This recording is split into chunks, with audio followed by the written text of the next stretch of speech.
दुनिया ताजमहल को जानती है।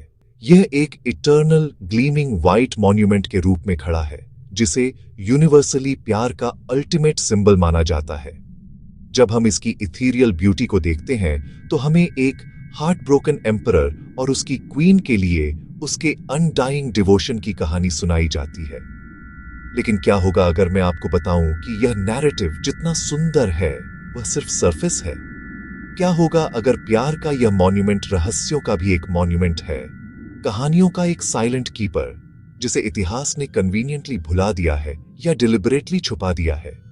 ताजमहल सिर्फ संगमरमर की एक कविता नहीं है, ये एक रिडल है जो मिस्ट्री की परतों में लिपटा हुआ है, एक डिसर्निंग आई का इंतजार कर रहा है ताकि वह ऑब्वियस से आगे देखे और सवाल करे कि इसकी ब्रेथ टेकिंग फसाड के नीचे क्या छिपा है।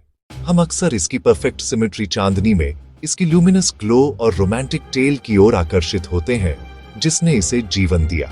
हालांकि यहीं पर सिंपल स्टोरी खत्म हो जाती है और एक फार मोर कॉम्प्लेक्स और थ्रिलिंग जर्नी शुरू होती है।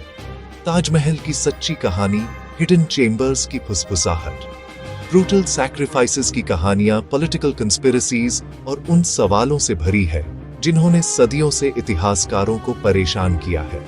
यह एक ऐसी कहानी जिसमें हीरोइक ग्रैंडर है लेकिन चिलिंग डार्कनेस से भी घिरी हुई है।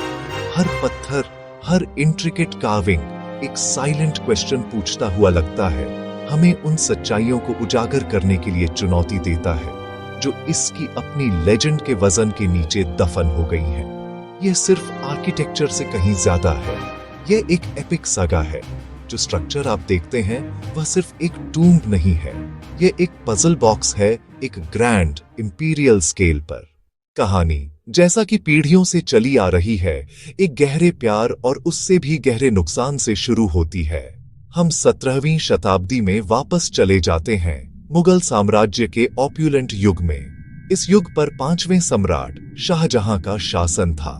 उनकी प्यारी पत्नी मुमताज महल सिर्फ उनकी रानी नहीं बल्कि उनकी सबसे भरोसेमंद साथी और कॉन्फिडेंट भी थी। इतिहास हमें बताता है कि उनका बंधन लेजेंडरी था, लेकिन 1631 में त्रासदी हुई। अपने 14वें बच्चे को जन्म देते समय रानी का निधन हो गया।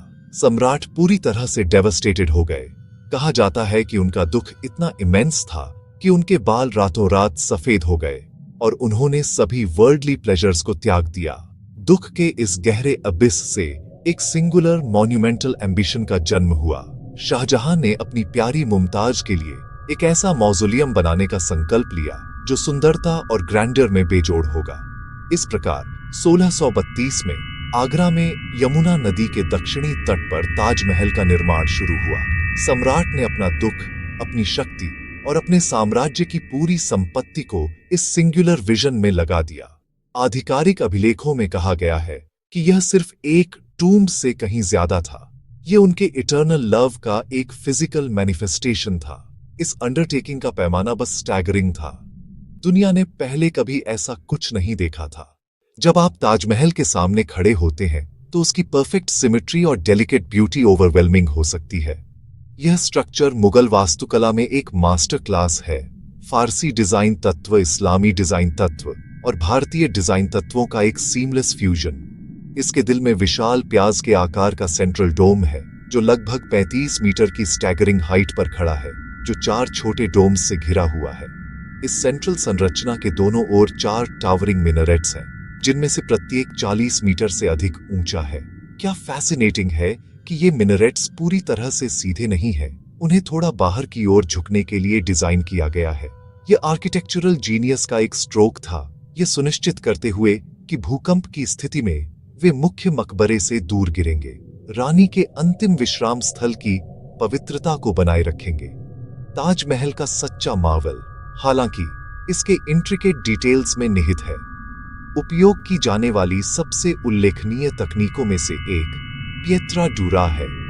कार्नेलियन, जैस्पर, अगेट को सूक्ष्मता से काटा जाता है, पॉलिश किया जाता है और इंट्रिकेट फ्लोरल पैटर्न्स और फ्लोइंग एराबेस्क्स बनाने के लिए संगमरमर में जड़ा जाता है। ये सिर्फ पेंट नहीं किए गए हैं, वे पत्थर का ही हिस्सा हैं। इसके अलावा मकबरे की दीवारों पर कुरान के छंदों को एलिगेंट कैलीग्राफी में अंकित किया गया है। अक्षरों का आकार दीवारों पर ऊपर की ओर बढ़ते हुए बढ़ता जाता है, जिससे एक ऑप्टिकल इल्यूजन बनता है जो उन्हें जमीन से समान आकार का दिखाता है, जो कारीगरों की इनक्रेडिबल प्रिसीजन का एक प्रमाण है।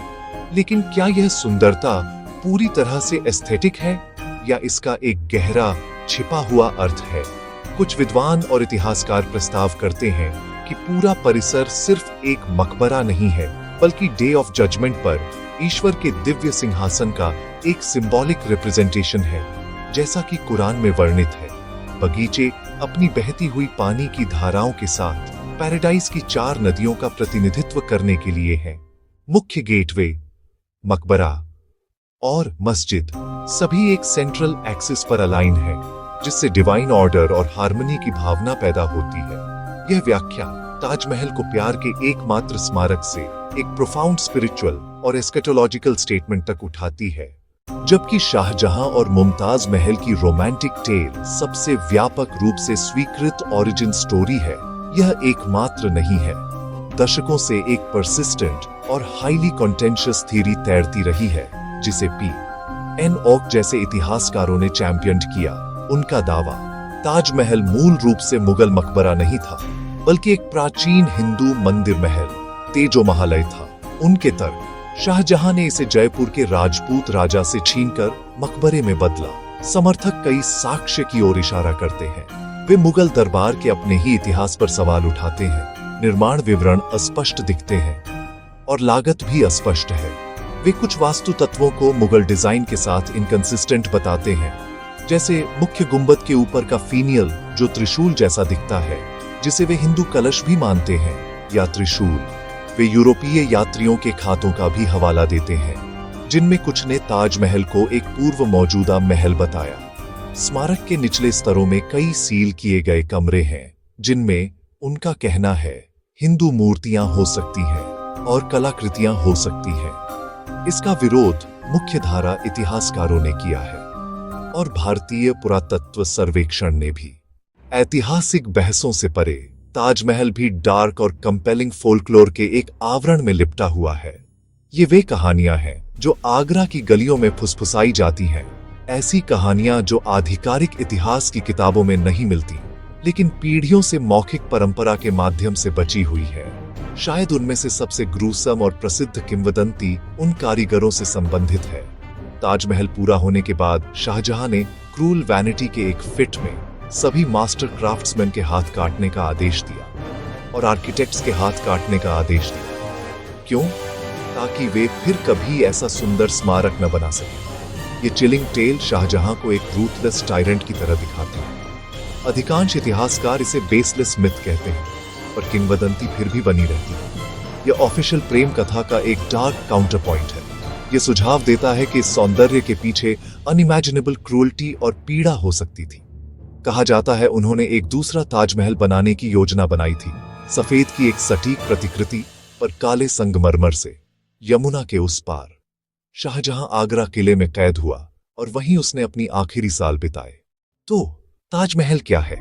इसके आधिकारिक इतिहास, इसके वास्तुशिल्प रहस्यों, इसके गर्मागर्म विवादों और इसकी डार्क लेजेंड से गुजरने के बाद हम एक एकल स्पष्ट उत्तर के साथ नहीं, बल्कि कन्फ्लिक्टिंग ट्रूथ्स के एक मोज़ेक के साथ रह जाते हैं। यह, इसमें कोई संदेह नहीं है, प्यार का एक स्मारक है, एक सम्राट के दुख का एक प्रमाण है, जो इतनी शक्तिशाली रूप से गूंजा कि इसने दुनिया के वंडर्स में से एक को बनाया। हमें अनसुनी आवाजों को भी याद रखना चाहिए, उन 20,000 कारीगरों और मजदूरों की कहानियां जिन्होंने इस चमत्कार के निर्माण में अपना पसीना, कौशल और शायद अपने जीवन भी लगाए। यह एक दर्पण है जो कुछ भी देखने वाला ढूंढना चाहता है उसे दर्शाता है। एक रोमांटिक एक प्रेम कहानी देख सकता है, एक सिनिक शक्ति का प्रदर्शन देख सकता है, एक इतिहासकार एक पहेली देख सकता है और एक मिस्टिक एक आध्यात्मिक द्वार देख सकता है। यह हर व्याख्या को समायोजित करता है, फिर भी किसी के प्रति प्रतिबद्ध नहीं होता है। यह मौन मैजेस्टिक स्प्लेंडर में खड़ा है, अपने रहस्यों को बारीकी से गार्डिंग करता है, और जब आप इसके द्वारों से दूर चलते हैं तो स्मारक आपको वंडर की एक प्रोफाउंड भावना के साथ छोड़ देता है और एक शांत लिंगरिंग प्रश्न जो हवा में लटका रहता है, ये टाइमलेस स्टोन्स अभी भी और कौन से रहस्य छिपाए हुए हैं? ऐसे दूसरे रहस्यमयी वीडियो देखने के लिए चैनल को अभी सब्सक्राइब करें। The devil journey.